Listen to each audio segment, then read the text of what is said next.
गोपीजन वल्लभ गिरिवरधारी जय राधा माधव कुंज बिहारी गोपीजन वल्लभ गिरिवरधारी यशोदानंदन ब्रज जन रंजन यशोदानंदन ब्रज जन रंजन यमुना तीरवनचारी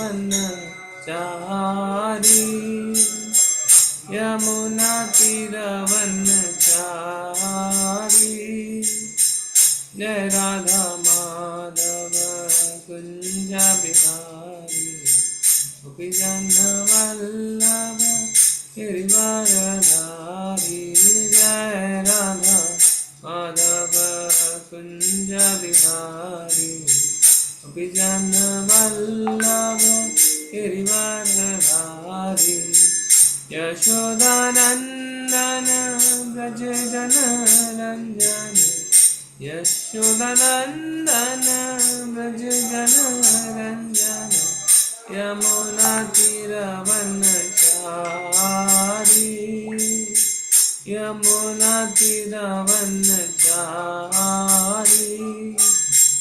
जय राधा माधव कुंज बिहारी गोपीजन वल्लभ गिरिवरधारी हरे कृष्णा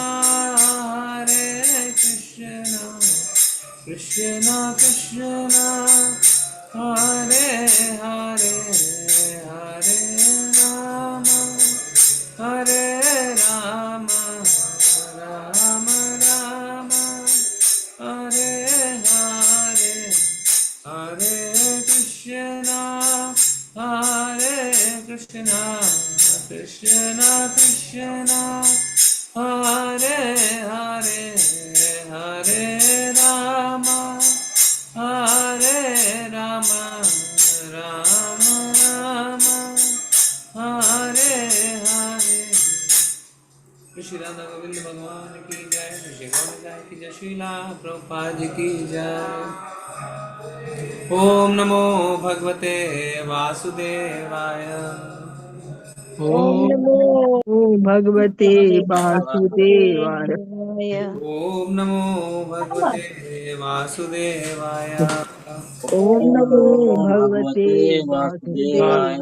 ओम नमो भगवते वासुदेवाय ओम नमो भगवते वासुदेवाय। नारायणं नमस्कृत्य नारायणं नमस्कृत्य नरं चैव नरोत्तमं नरं चैव नरोत्तमं देवीं सरस्वतीं व्यासं देवीं सरस्वतीं व्यासं ततो जयमुदीरये ततो जयमुदीरये। नष्टप्रायेषु भद्रेषु नष्टप्रायेषु भद्रेषु नित्यं भागवत सेवया नित्यं भागवतसेवया भगवती उत्तमा श्लोके भगवते उत्तमश्लोके भक्तिर्भवती नैष्ठिकी भक्ति भवति नैष्ठिकी। श्रीमद्भागवतम स्कंदो अध्याय 9 श्लोक संख्या 8। दिव्यं सहस्राब्दं मोगदर्शनो दिव्यं सहस्रमोदर्शनं दिव्यं सहस्राब्दम् अमोघदर्शनो दिव्यं सहस्रमोदर्शनं जीतानिलात्मा विजितो अभेन्द्रियः जीतानि आत्मा विजितोऽभेन्द्रिय जीतानिलात्मा विजितो भ इन्द्रियः जीतानात्मा विजितोऽभेन्द्रिय अतप्यत् समाखिललोकतापनम् अतप्यत्समाखिलं लोकतापनम् अतप्यत् समाखिललोकतापनम् आतप्यस्माकिलोकतापनम् तपस्तपीयांस्तपतां समाहितः तपस्यास्तपतां समाहितः समाहिता तपस्तपीयांस्तपतां समाहितः तपस्तप्रियां तपतां समाहितः दिव्यं सहस्र आब्दम् अमोघदर्शनो दिव्यं दिव्यं सहस्रमोघदर्शनम् सहस्रमोदर्शनम् गीतानिलात्मविदितो भय इन्द्रियः दीप्तानिलाद्भवेन्द्रियः भवेन्द्रियः अतपयत्स्माखिललोकतापनम् अतप्यस्माखिलं लोकतापनम् तपस्तपीयांस्तपतां समाहितः तपस्तप्रियास्तपतां समाहितः समाहिता ठीक करें कौन करे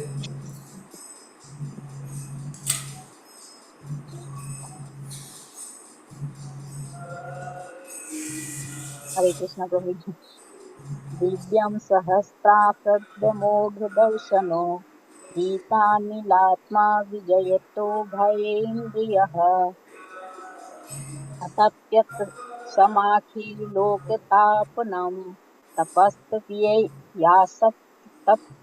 तपस्तां समाहित।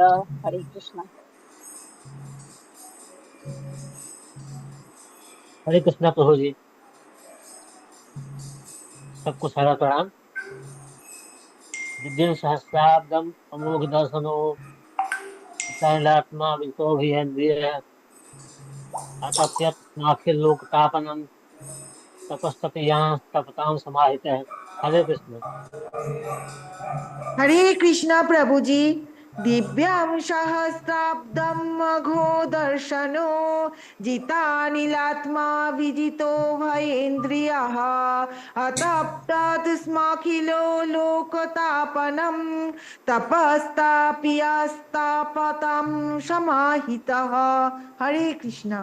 हरे कृष्ण प्रभु जी। सद्गुणाम दिव्यं सहस्राब्दमहोमुखदर्शनो गीतानिलात्मा विदितो भयेन्द्रियः अतप्यतास्माकिलोकतापन् तपस्तपियां तपतां समाहिताः। हरे कृष्ण। हरे कृष्ण प्रभु जी।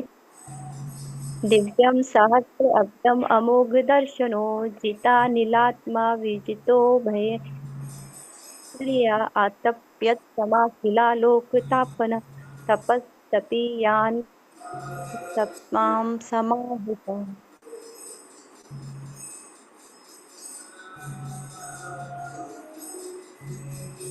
धन्यवाद आप सभी का। शब्दार्थ देखते हैं। दिव्यम स्वर्ग के देवताओं का सहस्त्र 1000 अब्दम वर्ष अमोघ निर्मल निष्कलंक दर्शनः ऐसी जीवन दृष्टि वाला जित नियंत्रित अनिल प्राण आत्मा मन विजित वशीकृत उभय दोनों इंद्रियों वाला अतप्यत तपस्या की स्म भूतकाल में अखिल समस्त लोक ग्रह तापनम प्रकाश नाथ तपह तपस्या तपियान अत्यंत कठिन तप तपताम समस्त तपस्वियों का समाहितः इस प्रकार स्थित। अनुवाद और तात्पर्य श्रील प्रभुपाद जी के द्वारा। श्रील प्रभुपाद जी की जय। ब्रह्मा जी ने देवताओं की गणना के अनुसार 1000 वर्षों तक तपस्या की। उन्होंने आकाश से यह दिव्य अनुगुंज सुनी और इसे ईश्वरीय मान लिया। इस प्रकार उन्होंने अपनी इंद्रियों तथा मन को वश में किया। उन्होंने जो तपस्या की वह जीवात्माओं के लिए महान शिक्षा बन गई। इस प्रकार ब्रह्मा जी तपस्वियों में महानतम माने जाते हैं। कृपया दोहराएं। ब्रह्मा जी ने देवताओं की गणना के अनुसार ब्रह्मा जी जी ने देवताओं की गणना के अनुसार 1000 वर्षों तक तपस्या की। एक 1000 वर्षों वर्षों तक तक तपस्या की। तपस्या की। उन्होंने आकाश से यह दिव्य अनुगुंज सुनी। उन्होंने आकाश उन्होंने से आकाश से दिव्य यह अनुगुंज दिव्यांगों सुनी सुनी और इसे ईश्वरीय मान लिया। और इसे ईश्वरीय मान लिया। इस प्रकार उन्होंने अपनी इंद्रियों तथा मन को वश में किया। इस और प्रकार उन्होंने उन्होंने अपनी अपनी इंद्रियों इंद्रियों तथा तथा मन मन को को वश वश में में किया। किया। उन्होंने जो तपस्या की उन्होंने जो तपस्या की तपस्या की वह जीवात्माओं के लिए महान शिक्षा बन गई। वह जीवात्माओं के जीवात्माओं के लिए लिए महान शिक्षा बन गई। इस प्रकार ब्रह्मा जी इस प्रकार ब्रह्मा ब्रह्मा जी जी तपस्वियों में महानतम माने जाते हैं। तपस्वियों में महानतम में माने जाते हैं। महानतम माने जाते हैं। जी तात्पर्य करिए। हैंड्रिक करिए जो भी पढ़ना चाहते हैं। हरे कृष्ण। मैं पढ़ूँ माता जी? ये हैंड्रिक लेते हैं। पुष्पा माता जी करिए। हरे कृष्ण माता जी। हरे कृष्ण प्रभु जी, सादर प्रणाम। तात्पर्य श्रील प्रभुपाद जी के द्वारा। प्रभुपाद जी की जय। ब्रह्मा जी ने तप की रहस्यमय ध्वनि सुनी, किंतु वे यह नहीं देख पाए कि इसको कौन उच्चारित कर रहा है। फिर भी उन्होंने इस आदेश को उपयोगी समझकर स्वीकार कर लिया और वे 1000 दिव्य वर्षों तक तपस्या करते रहे। एक दिव्य वर्ष हमारे 6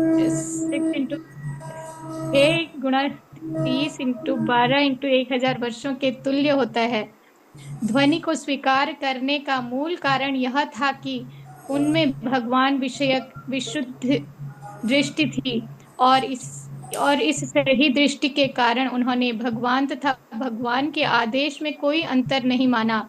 भले ही भगवान स्वयं उपस्थित न हो, किंतु उन्होंने तथा उनकी ध्वनि में कोई अंतर नहीं होता। ईश्वर को जानने की सर्वोत्तम विधि यही है कि ऐसे ईश्वरीय आदेश को शिरोधार्य कर लिया जाए और ब्रह्मा, जो हर एक के आदि गुरु हैं, दिव्य ज्ञान प्राप्त करने की इस विधि के जीते जागते उदाहरण हैं। दिव्य ध्वनि की शक्ति कभी क्षीण नहीं होती, क्योंकि ध्वनि करता ओझल रहता है। अतः श्रीमद् भागवत या श्रीमद् भगवत गीता या संसार के किसी अन्य शास्त्र को कभी भी दिव्य शक्ति के विहीन सामान्य संसारी ध्वनि वाणी नहीं समझना चाहिए। जी माता जी, धन्यवाद। हरे कृष्ण। सुभद्रा माता जी पढ़िए।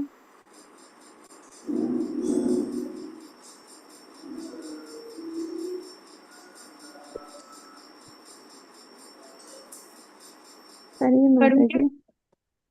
सुभद्रा माता जी को बोलिए। माता जी धन्यवाद आपको। माता जी आप पढ़ सकते हैं।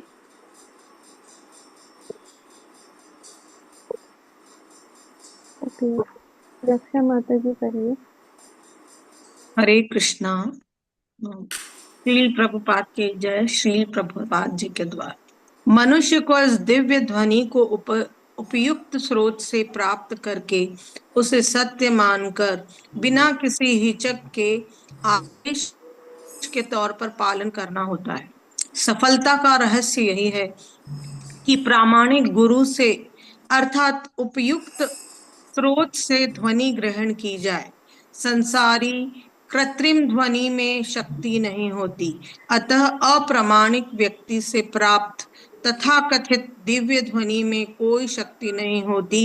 ऐसी दिव्य शक्ति को जान लेने की योग्यता होनी चाहिए और जिसे अपने विवेक से या कि भाग्य से गुरु द्वारा यह दिव्य ध्वनि प्राप्त हो सके।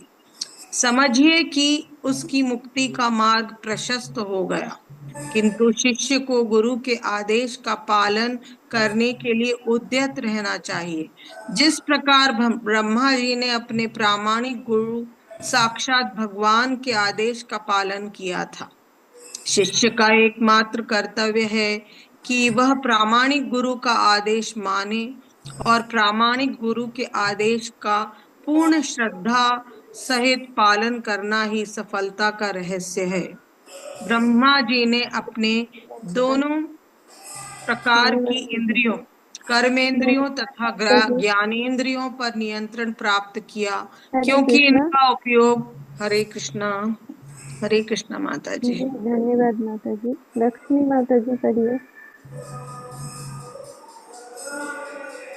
हरे कृष्ण प्रभु। ब्रह्मा जी ने अपनी दोनों प्रकार की इंद्रियों, काम इंद्रियों तथा ज्ञान इंद्रियों पर नियंत्रण प्राप्त किया, क्योंकि इसका उपयोग भगवान के आदेश पालन में करना था। अंतः इंद्रियों के पालन का अर्थ है उन्हें भगवान की दिव्य सेवा में लगाना।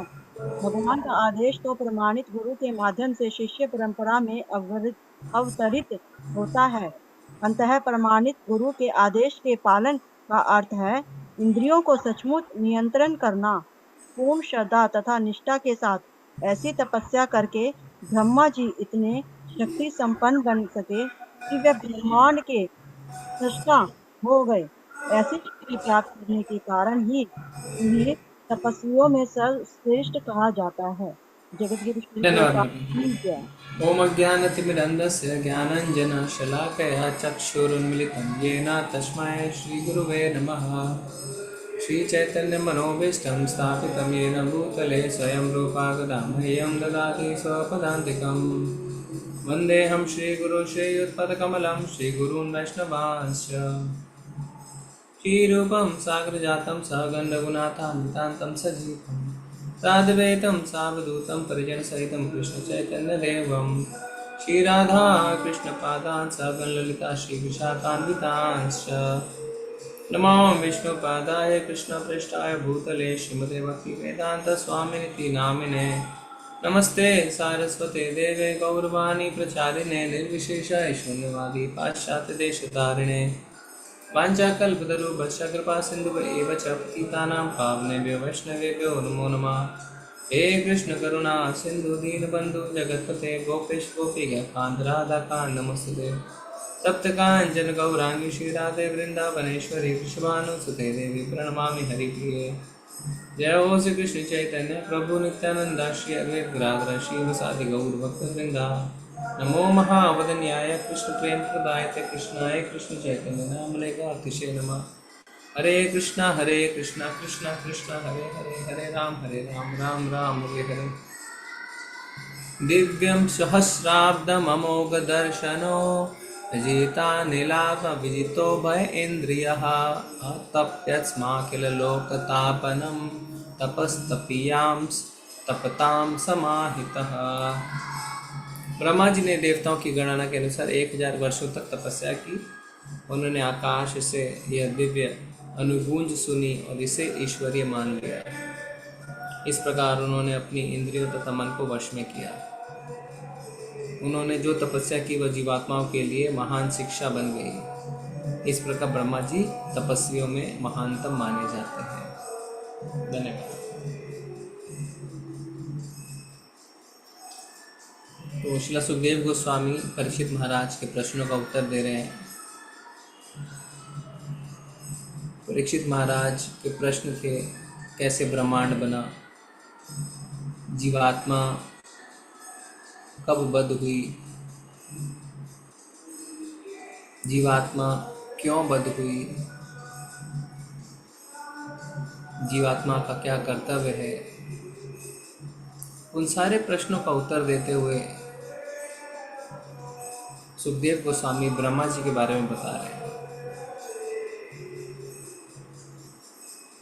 पिछली कक्षा में हमने देखा कि ब्रह्मा जी जब कमल के फूल पे उनकी उत्पत्ति हुई तो उन्हें कुछ नहीं पता था कि क्या करना है, कैसे करना है। विधि भी नहीं पता थी, दिशा भी नहीं पता थी। उन्होंने जल के अंदर प्रवेश किया, चारों ओर अंधकार ही अंधकार था। फिर उन्हें 2 शब्द सुनाई दिए, त और प, तब उन्हें समझ में आया कि उन्हें तपस्या करनी है। तो आज के श्लोक में बता रहे हैं श्री सुखदेव गोस्वामी कि उन्हें यह पता नहीं था कि वो ध्वनि, वो आवाज़ कहाँ से आ रही है। बस उन्हें 2 बार तप सुनाई दिया और उन्होंने उसे स्वीकार किया।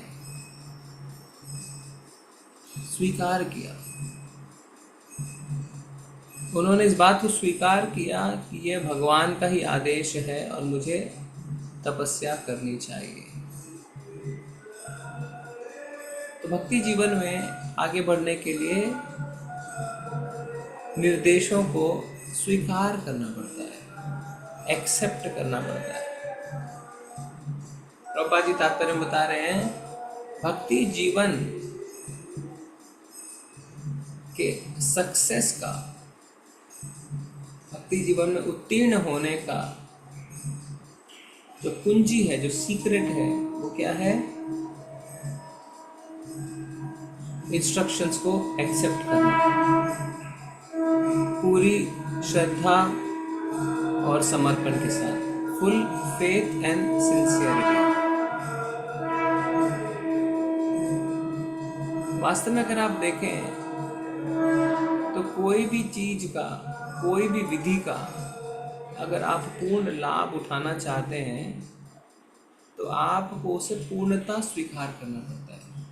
उदाहरण, जब आप शारीरिक रूप से बीमार पड़ते हैं, आप किसी डॉक्टर के पास जाते हैं, डॉक्टर आपको दवाई देता है और दवाइयों के साथ कहता है कि आप खाने पीने में ये परहेज करें, मसाला कम खाएं, तेल कम खाएं, मीठा बंद कर दें। और फिर आप जब दवाइयाँ लेना शुरू करते हैं और पूर्णतः उन निर्देशों पर अमल करते हैं तो आप जल्दी ठीक हो जाते हैं। पर अगर आप उन निर्देशों का पूर्णतः पालन नहीं करते, आधा अधूरा करते हैं, तो आपको भी ठीक होने में समय लगता है या आप पूर्णतः ठीक नहीं भी होते हैं। तो हम अपने जीवन में कुछ चीज़ को प्राप्त करने के लिए अगर उसके प्रति एक कदम उठाते हैं तो जब तक उसमें हम पूर्णतः समर्पित ना हो जाएं, उनके सारे निर्देशों का पालन नहीं करें, तब तक उस विधि का हम पूर्णतः लाभ नहीं उठा सकते। मान लीजिए आप किसी कॉलेज में, किसी स्कूल में एडमिशन लेते हैं और कोई शिक्षक आपको कोई विषय समझाता है, तो जब तक उस शिक्षक के प्रति आप समर्पित नहीं है, उनकी शिक्षाओं के प्रति समर्पित नहीं है, आप पूरी तरह चीज़ें सीख नहीं पाएंगे। आप हमेशा संशय में रहेंगे, डाउट में रहेंगे। इसी तरीके से अध्यात्म में जब हम प्रगति करना चाहते हैं या अध्यात्म में अपना एक कदम बढ़ाते हैं तो हमें इसकी विधियों पे पूर्णतः विश्वास रख के सिंसियरिटी के साथ आगे बढ़ना चाहिए। पर ज़्यादातर लोग ऐसा नहीं कर पाते। उदाहरण, भगवान के नाम का हम जप कर लेंगे पर हम 4 नियमों का पूर्णतः पालन नहीं कर पाएंगे। कि अवैध संबंध और नशा इत्यादि सारे लोग प्राय भारतवर्ष में तो इसका पालन कर लेते हैं, पर खाने पीने की जब बात आती है कि आपको मांस मच्छी नहीं खाना या आपको चाय कॉफ़ी नहीं पीनी, वहाँ पे ज़्यादातर लोग इस बात का पालन नहीं कर पाते। तो वो कहते हैं हमसे जितना हो रहा है हम उतना कर रहे हैं। तो यानी आपने पूर्णतः निर्देशों का पालन नहीं किया। अगर आप पूर्णतः निर्देशों का पालन नहीं करेंगे तो आपकी प्रगति भी उसके हिसाब से धीमी हो जाएगी और आप पूरी तरीके से फल की प्राप्ति नहीं कर पाएंगे, क्योंकि आपका जो एफर्ट्स है, आपका जो प्रयास है, वो आधा अधूरा है। तो आधे अधूरे प्रयास से आधा अधूरा लक्ष्य ही प्राप्त होता है। अगर लक्ष्य की प्राप्ति पूर्ण रूप से करनी है तो प्रयास में भी पूर्णता होनी चाहिए।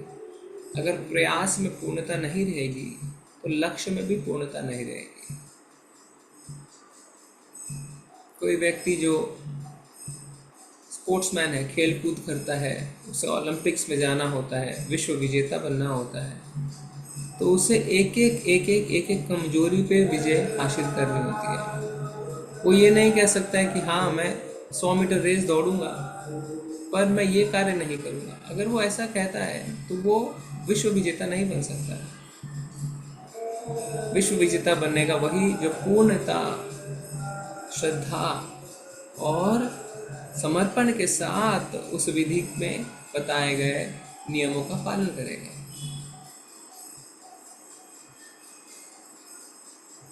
हर बार हम देखते हैं प्रभुपाद जी अपने तात्पर्य में बताते हैं कि इस श्लोक से जीवों को शिक्षा लेनी चाहिए, पर इस श्लोक में एक खास बात है कि ये श्लोक हमें खुद कह रहा है कि जीवों को इससे शिक्षा लेनी चाहिए। अगर आप इस श्लोक को देखें, माता जी आप स्क्रीन पर लगाएं, श्लोक में खुद लिखा है, तात्पर्य में नहीं, श्लोक में खुद लिखा है कि यह जीवों के लिए एक बड़ी शिक्षा है।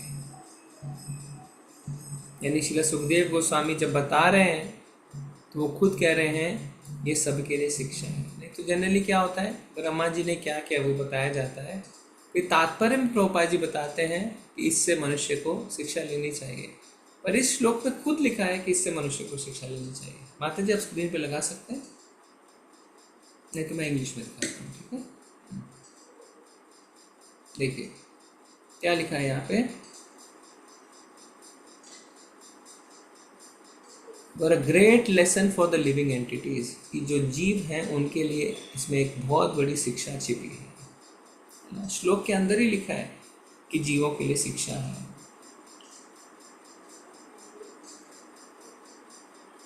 वह जीवात्माओं के लिए महान शिक्षा बन गई। तो जितने जीवात्मा हैं उनके लिए महान शिक्षा बन गई। ब्रह्मा जी की तपस्या, ब्रह्मा जी की श्रद्धा, ब्रह्मा जी का फेथ, उनकी सिंसियरिटी, उनका समर्पण, वो जीवात्माओं के लिए महान शिक्षा बन गई। भगवान को देखा तक नहीं, खाली वाइब्रेशन, खाली ध्वनि सुनी उन्होंने, और उन्होंने तपस्या करी कितने सालों तक, देव वर्ष 1000, जो हमारे कितने वर्ष होते हैं, 6 गुना 30 गुना 12 गुना 1000, इतने वर्षों तक उन्होंने तपस्या करी। धन्यवाद माता जी। और तपस्या करके क्या लिखा हुआ है, उन्होंने अपने इंद्रियों और मन को वश में किया। देखिए श्रीमद् भगवद गीता, श्रीमद् भागवतम में बार बार कहा जाता है कि जीवात्माओं को अपने इंद्रियां और अपने मन वश में करने चाहिए। ब्रह्मा जी को भी इससे छूट नहीं मिली। ब्रह्मा जी को भी अपनी इंद्रिय और अपने मन को वश में करना होता है। तो अगर ब्रह्मा जी भी इससे एग्जेम्प्ट नहीं है तो हम कैसे एग्जेम्प्ट हो सकते हैं? हम एग्जेम्प्ट नहीं हो सकते। अभी कुछ दिन पहले, शायद 2-3 दिन पहले, प्रभु जी ने सुबह भागवतम क्लास में सहजिया के बारे में बताया, क्या हम सहजिया हैं? और फिर उन्होंने क्लास के बीच में कहीं ना कहीं हमें इस बात पे सोचने पे मजबूर कर दिया कि शायद वास्तव में हम सहजिया ही हैं। सहजिया मतलब अपने आप को भक्त घोषित करना, पर कोई भी नियम कानून का पालन ना करना। कहीं ना कहीं हम ऐसा कर रहे हैं। हम अपने आप को भक्त का थप्पा लगाने में, भक्त घोषित करने में पीछे नहीं हटते, पर साथ ही साथ नियमों को अपने हिसाब से तोड़ते और मर होते भी हैं। तो अगर हम ऐसा कर रहे हैं तो क्या हम सहजिया नहीं हुए? सहजिया हुए ना, क्योंकि हमसे तपस्या नहीं होगी, पर हम भक्त कहलाना चाहते हैं। हम ये कहना चाहते हैं कि हम भक्ति कर रहे हैं। पूर्ववर्ती आचार्यों ने कहा है ऐसा करो, पर हम नहीं करते, सहजिया ही तो हो गए, पर भक्त कहलाना चाहते हैं। बिना नियम कानून का पालन करे कोई अगर अपने आप को भक्त कहना चाहता है तो वो सहजिया ही है। तो बिना अपने मन और अपने इंद्रियों को वश में किए हम भक्ति नहीं कर सकते। तो आज अगले 10 मिनट हम ये चर्चा करेंगे कि हमारी जो इंद्रियां हैं और हमारा जो मन है उसको प्रैक्टिकल रूप में, व्यवहारिक तरीके से हम कैसे वश में करें। शास्त्रों में क्या लिखा है, प्रभुपाद जी ने क्या बताया। तो ये तो चर्चा अनेक बार होती है, वश में करो, पर कैसे करें इसकी हम चर्चा करेंगे। उससे पहले हम आपसे प्रश्न पूछेंगे कि हमारी कुल कितनी इंद्रियां हैं और उनके नाम बताएं। फिर हम एक एक इंद्रियों को वश में करने की चर्चा करते हैं। ठीक है, बताइए कितनी इंद्रियां हैं टोटल हमारी?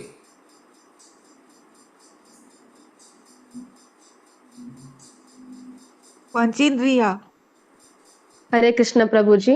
जी, टोटल प्रभु जी 11 इंद्रिय है, 5 11 कर्मेंद्रिय है और 5 उसके ज्ञान विषय मतलब ज्ञान ज्ञान इंद्रिय है जी, और एक मन को भी बोला गया है।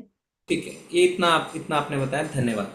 तो माता जी ने बताया 11 इंद्रियां, 5 कर्म इंद्रियां, 5 ज्ञान इंद्रियां और मन को भी इंद्रिया कहा गया है। धन्यवाद। अब दूसरा कोई बताए 5 कर्म इंद्रियां कौन कौन सी हैं? हरे कृष्णा प्रभु जी। हम्म, बताइए। कर्म इंद्रियां हैं हाथ, पैर, मुंह, गदा। हाथ, पैर, मुंह, गदा 4 हुए और पांचवा? और लिंग प्रभु जी। जी, ठीक है। तो ये हो ऊपर गए हमारी 5 कर्म इंद्रियां। धन्यवाद। अब कोई 5 ज्ञान इंद्रियां बताए।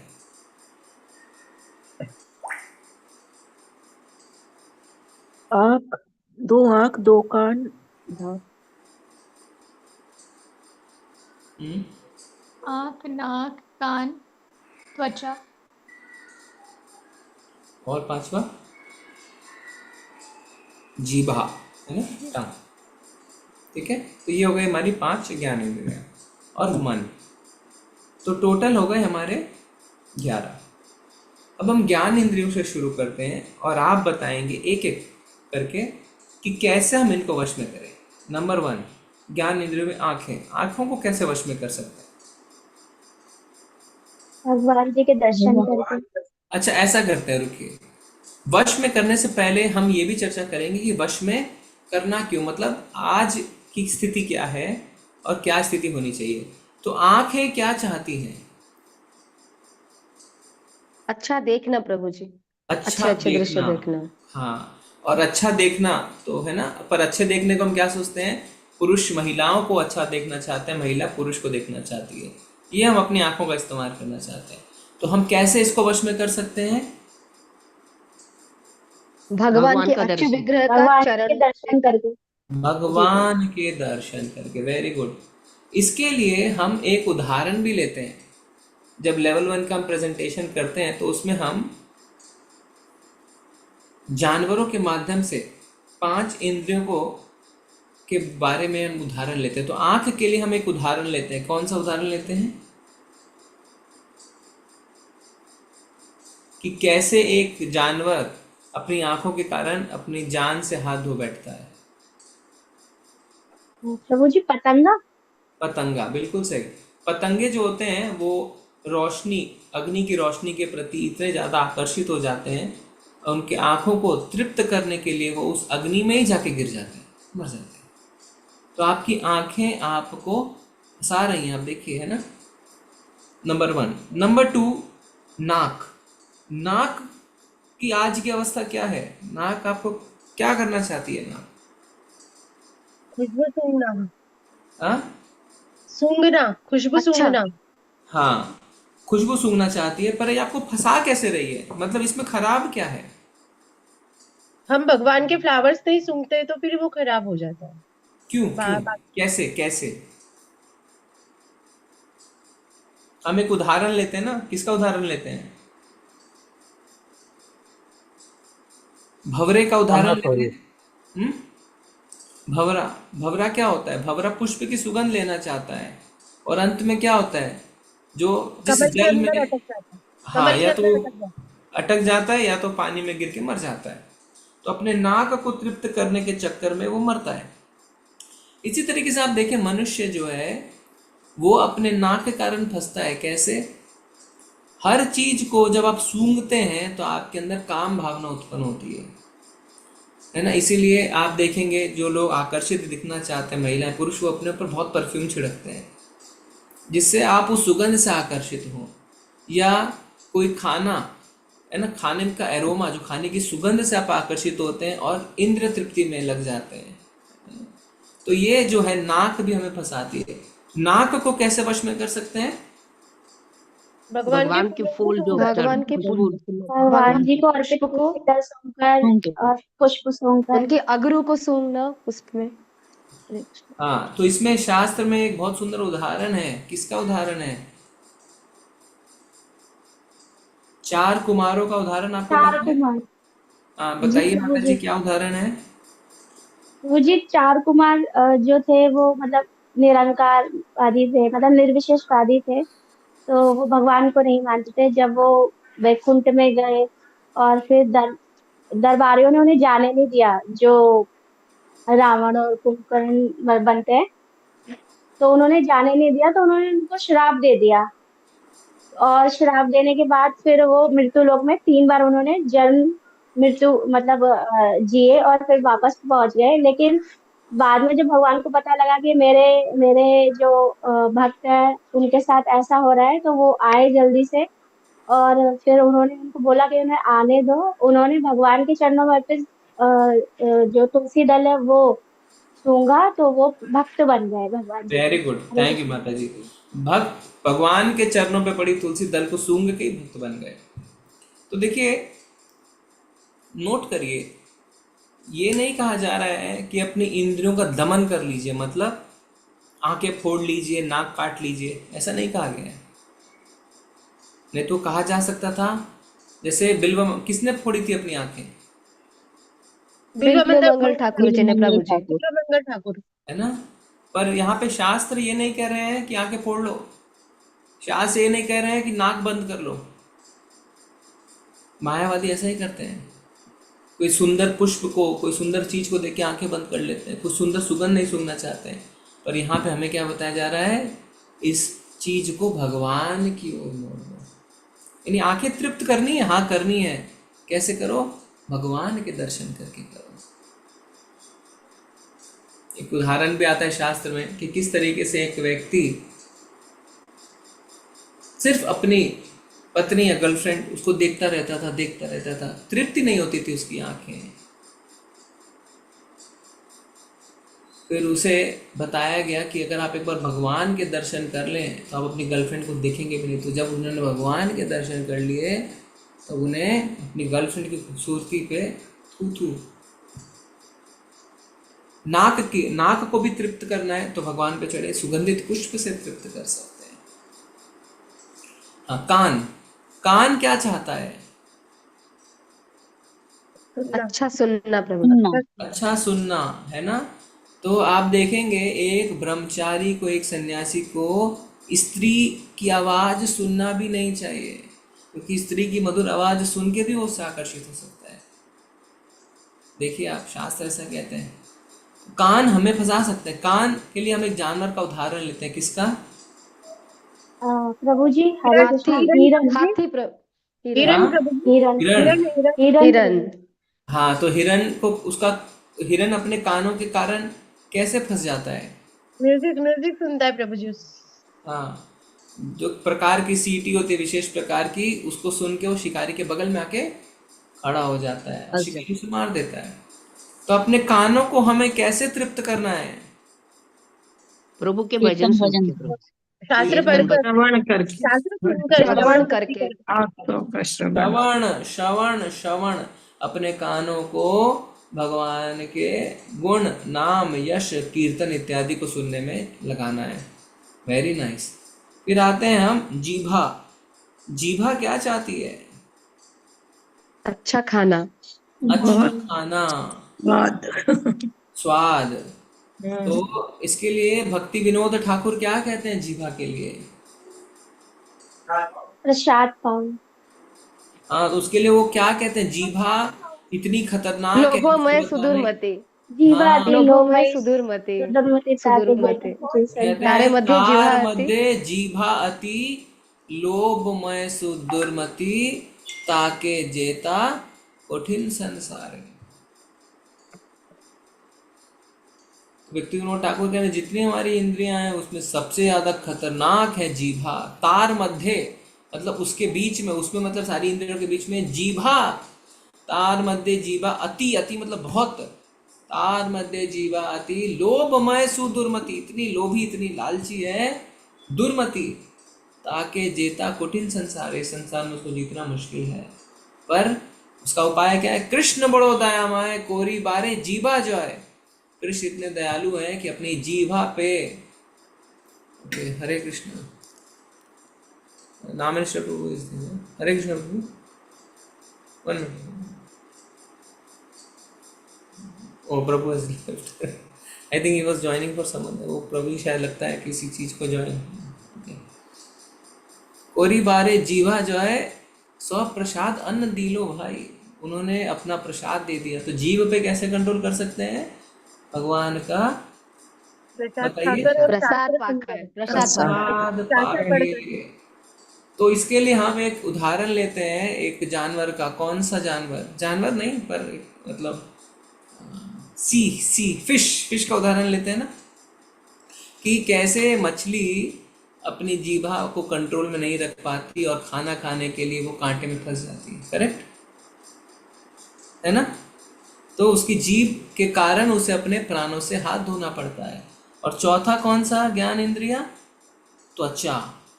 अच्छा, त्वचा क्या चाहती है? पर स्पर्श। कैसा स्पर्श प्रभु स्पर्श? जी। कोमल स्पर्श, है ना? कोमल स्पर्श। तो क्या करते हैं हम कोमल स्पर्श के लिए?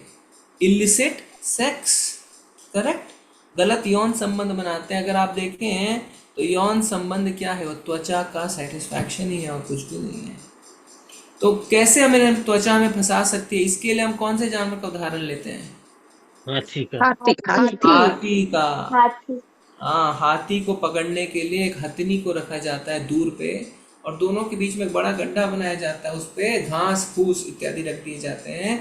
हाथी जब उसको स्पर्श करने के लिए दौड़ता है, गिर जाता है।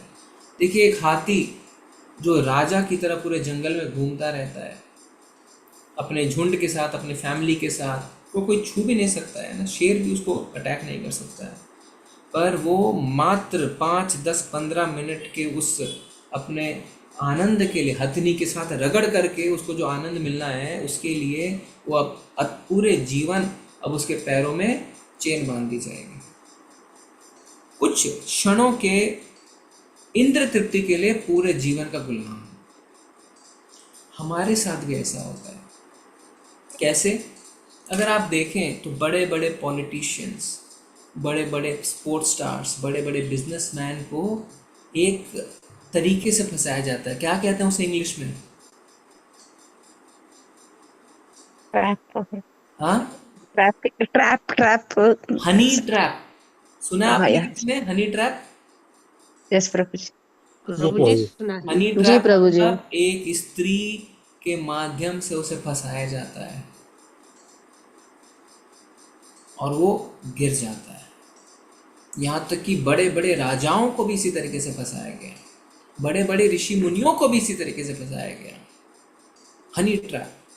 तो अपनी त्वचा को हम कैसे वश में कर सकते हैं, ये बताइए। भक्तों का चरण, भक्तों का स्पर्श करके और भगवान के चरण, तिलक, सारे शरीर में तिलक धारण करके। तिलक धारण करके। हाँ, ठीक है। और भक्तों का स्पर्श यानी भक्तों का आशीर्वाद। अच्छा, और भगवान के चरण स्पर्श। और प्रभु जी धूप लेकर, दिए की धूप लेकर प्रभु जी, हाँ? जैसे पर भगवान का दिया जलाते हैं उसकी धूप लेकर प्रभु जी। तो कहने का अर्थ है कि जब हम अपने त्वचा, शरीर मान लें, उसको हम जब भगवान की सेवा में लगा, जी,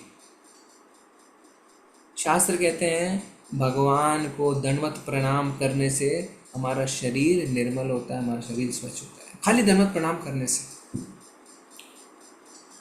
तो हमारे अंदर जितनी भी गंदी गंदी भावनाएं हैं, त्वचा को सेटिस्फाई करने की जो भावनाएं, सब खत्म होती है। तो ये प्रैक्टिकल है। देखिए, प्रभुपाद जी ने कई बार तात्पर्य में समझाया भी हमें कि कैसे वश में करें इंद्रियों को। तो हम सोचते हैं कि बैठ के ध्यान लगा के वश में कर सकते हैं, ऐसे वश में नहीं कर सकते हैं। आपको उन्हें किसी कार्य में व्यस्त करना पड़ेगा। बिना चीज़ों में व्यस्त किया अपनी इंद्रियों को, जैसे एक छोटा बच्चा है ना, बार बार हम एक ही उदाहरण देते हैं।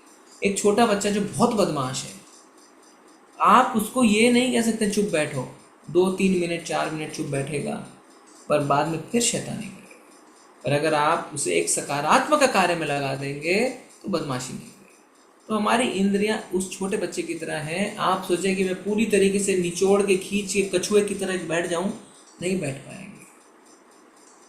तो करना क्या है, अपनी इंद्रियों को आपको भगवान की सेवा के लिए फैला देना है। कछुआ फैल जाता है ना, आप भी फैलाइए इंद्रियों को, भयभीत होने की आवश्यकता नहीं है, इंद्र तृप्ति में नहीं, भगवान की सेवा। तब आप देखेंगे आप खुश और प्रसन्न हैं और भय नहीं है आपके मन में, क्योंकि आप सड़क पे निकलेंगे, आप कुछ भी देख सकते हैं, कुछ भी सुन सकते हैं, किसी का भी स्पर्श आपको हो सकता है। तो कैसे बचेंगे इन चीज़ों से? इन चीज़ों से आप तभी बच सकते हैं जब आप निरंतर अपने ज्ञान इंद्रिय और कर्म इंद्रियों को भगवान की सेवा में लगा के रखेंगे। तब क्या होता है, ऐसा करने से हमारी इंद्रियां निर्मल हो जाती हैं। धीरे धीरे धीरे धीरे धीरे ऋषि के न ऋषिकेश सेवनम भक्ति उच्चते, अपनी इंद्रियों को भगवान की सेवा में लगा। तो ये हुआ 5 ज्ञान इंद्रिय। अब 5 कर्म इंद्रियों की बात करें तो हाथ, पैर, गुदा, उपस्थ और मुख।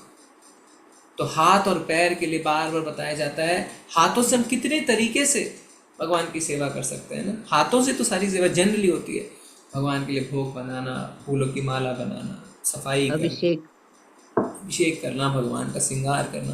पैरों को इतनी पद यात्राएं निकलती हैं, रथ यात्राएं निकलती हैं, परिक्रमाएं होती हैं, डांस करना, ये सब अपने शरीर, अपने पैर, अपने हाथों का इस्तेमाल करना है, जिससे आप भगवान की सेवा में लगाते हैं।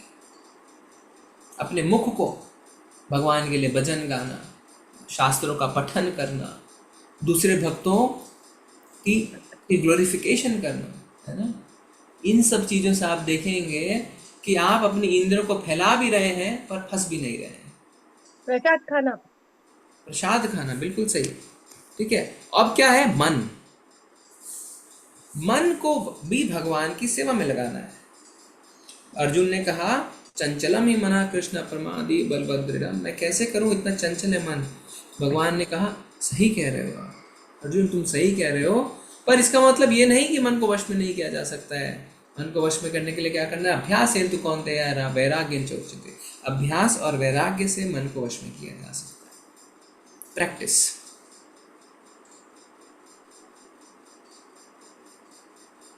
तो अगर हम निरंतर अभ्यास करते रहेंगे तो हम अपने मन को वश में कर सकते हैं। इंद्रिय और मन दोनों को वश में करना है। मन को वश में कैसे करेंगे, निरंतर भगवान के बारे में स्मरण चिंतन करके, भगवान की माला करके, प्रभु जी मालाएं करते करते, बिल्कुल सही।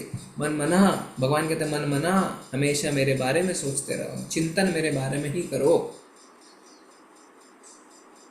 चिंतन मेरे बारे में ही करो। तो आप देखेंगे इस तरीके से अगर आपका पूरे दिनचर्या भगवान श्री कृष्ण और उनके भक्तों के इर्द गिर्द है, आप बचे हुए, प्रोटेक्टेड हैं। इसीलिए भक्तों का संग के लिए कहा जाता है कि मान लीजिए आप बाहर भी निकले, टहलने भी निकले, तो भक्तों के आसपास अगर हैं तो आप फंसेंगे नहीं, गलत बातें नहीं होंगी, गलत चीज़ें आप नहीं देखेंगे, ठीक है ना। तो प्रैक्टिकल रूप से आज हमने देखा कि कैसे ब्रह्मा जी भी अपने इंद्रियों और अपने मन को वश में करने के लिए तपस्या में बैठ गए। पर ध्यान में बैठना, तपस्या में बैठना इस कलयुग का धर्म नहीं है। कलयुग का धर्म है हरिनाम संकीर्तन। इसलिए कहा गया अपने मन और अपने इंद्रियों को वश में करने के लिए हमें भक्ति में सेवा में लग जाना चाहिए। अगर हम भक्ति में सेवा में लगते हैं, अब प्रभुपाद जी अगले श्लोक में बताएंगे, अगले तात्पर्य में बताएंगे कि जो ब्रह्मा जी ने किया वो भी भक्ति योग का ही हिस्सा है। तो हम देखेंगे कैसे। और हमें जिस बात का निर्देश दिया गया है वो कहा गया है भगवान की प्रेममयी सेवा।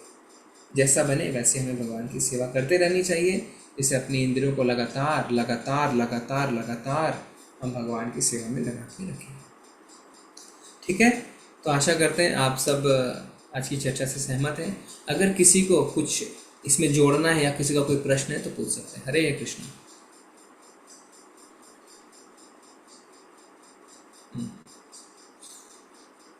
या आप अपना कोई एक आधे भक्त अपना कोई उदाहरण बताना चाहते हैं जिस तरीके से आप अपने आप को एंगेज करके रखते हैं, तो बताइए, दूसरे भक्तों को उससे प्रोत्साहन मिलता है।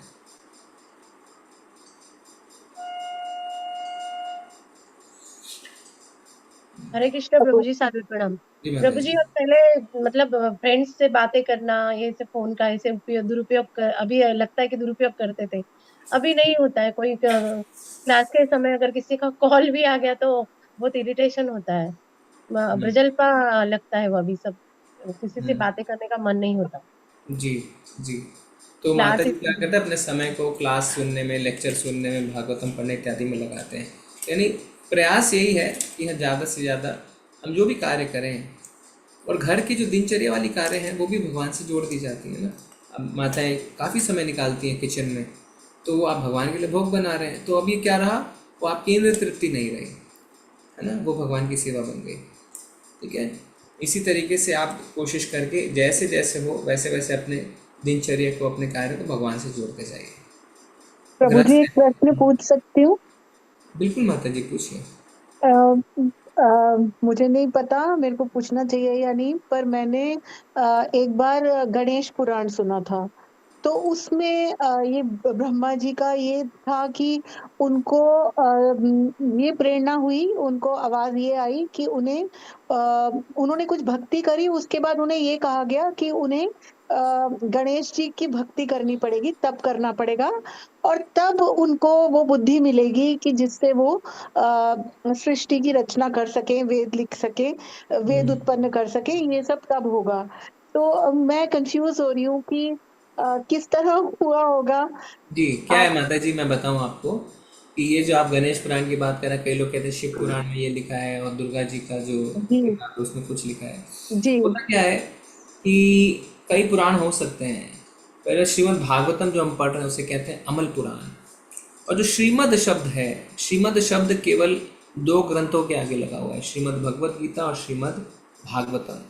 श्रीमद् गणेश पुराण, श्रीमद् शिव पुराण नहीं बोलते। श्रीमद् का मतलब होता है ग्लोरियस, मोस्ट फॉर्चुनेट, जिसे श्री यानी फॉर्च्यून, यानी जो हमारी लक की देवी है ना, लक्ष्मी, उनका वरदान प्राप्त श्रीमद्। ठीक है, दूसरा क्या है, अलग अलग व्यक्ति अलग अलग कक्षा में पढ़ रहे हैं, यानी अलग अलग लेवल पे हैं। तो कोई बच्चा अगर केजी में पढ़ रहा है, उसे आप ट्रिग्नोमेट्री नहीं सिखा सकते। तो इसी तरीके से जो पूरी तरीके से सकाम कर्म में डूबा हुआ है, अचानक से उसको निष्काम कर्म में आना, सकाम कर्म मतलब फ्रूटिव एक्टिविटीज, जो अपने आप को तृप्त करने के लिए कार्य करता है, उसे आप अचानक से बोलेंगे इसे बंद कर दो और चलो तुम निष्काम यानी बिना किसी फल की इच्छा से कार्य करो, भगवान की भक्ति करो, कर नहीं पाएगा। तो उसको आपको स्टेप बाय स्टेप उठाना पड़ता है। तो जो देवी देवताओं की आराधना करते हैं वो धीरे धीरे धीरे धीरे धीरे धीरे ऊपर की ओर जाते हैं। तो ये भी एक समर्पण सीखते हैं वो धीरे धीरे, है ना। और गणेश जी के लिए श्री भक्ति रसमृत सिंधु में लिखा हुआ है कि गणेश जी को कहते हैं विघ्न विनाशक। और तो गणेश जी अपनी विघ्न विनाशक वाली शक्ति कहाँ से प्रदान करते हैं? नरसिम्हा देव जी के चरण कमलों का ध्यान करके।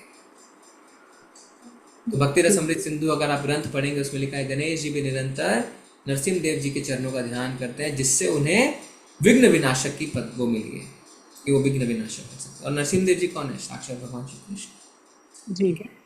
जी, बहुत धन्यवाद प्रभु जी। हरे कृष्ण। हरे कृष्ण प्रभु जी। प्रभु जी, व्यासदेव जी को भी तो सेटिस्फेक्शन नहीं हुआ था ना जब तक उन्होंने भागवतम नहीं लिखी। उन्होंने सारे पुराण 18 शास्त्र, 6 शास्त्र, 18 पुराण सारे लिख लिए। दुर्गा सप्तशती है, शिव पुराण है, गणेश पुराण है, सारे लिख लिए, लेकिन उनको तृप्ति नहीं हुई थी। तब नारद जी ने बताया कि आप भागवत पुराण लिखिए, भगवान के भक्तों का महिमा वर्णन कीजिए, तब आपको। देखिए चैतन्य चरितामृत में देखिए वासुदेव जी ने जब जितने भी वेदों जैसे माता ने बताया बाकी सब लिखा तो कर्म कांड से भरे हुए थे। कर्म कांड मतलब ये करो तो ये प्राप्त होगा, ये करो तो ये प्राप्त होगा, ये करो तो ये प्राप्त होगा। शांति नहीं मिलती है। शांति मिलती है भगवान की शुद्ध भक्ति या श्रीमद् भागवतम के बारे में बताने से। और चैतन्य चरितामृत में भी लिखा हुआ है कि जो भुक्ति हैं, जो कामी हैं, जो भोगी हैं, वो हमेशा अशांत रहते हैं। क्यों अशांत रहते हैं?